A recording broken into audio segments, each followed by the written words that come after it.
எனக்கு அருமையான தேவ பிள்ளைகளே, இன்று ஆண்டவர் உங்களோடு பேச விரும்புகிற இறை வார்த்தை திருப்பாடல் 68 1, 2, 3 இவ்வாறு வாசிக்கிறோம். கடவுள் எழுந்தருள்வார், அவருடைய எதிரிகள் சிதறடிக்கப்படுவார்கள்.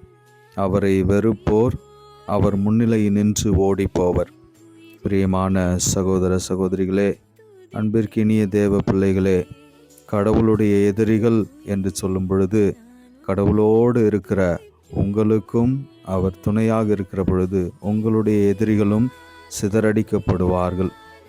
ஆண்டவரை வெறுப்போர் என்ற நிலையிலே உங்களை வெறுக்கிறவர்களும் உங்கள் முன்னிலையிலிருந்து ஓடி போவார்கள் என்று இறை வார்த்தை சொல்கிறது. நீங்கள் ஆண்டவருடைய பக்கம் நிற்கும் பொழுது, ஆண்டவருக்கு உகந்த வாழ்க்கை வாழும் பொழுது, உங்களுக்கு எதிராக வருகிறவர்கள் புகை அடித்து செல்லப்படுவது போல அடித்து செல்லப்படுவர். நெருப்பு முன் மெழுகு உருவது போல கடவுள் முன் பொல்லார் அழிந்து போவார்கள் என்று இறைவார்த்தை சொல்கிறது. எனவே ஒப்பு கொடுத்து செபியுங்கள். உங்களுக்கு எதிராக நிற்கிறவர்கள், எதிராக நிற்கிற காரியங்கள் எல்லாவற்றிலும் இருந்து ஆண்டவர் விடுதலை தருகிறார். உங்கள் எதிரிகளை சிதறடிக்கிறார். அவரை வெறுப்போரை ஓடிப்போகச் செய்கிறார் என்ற நம்பிக்கையோடு செபிப்போம். ஆண்டவர் ஆசிர்வதிப்பாராக. ஆமேன்.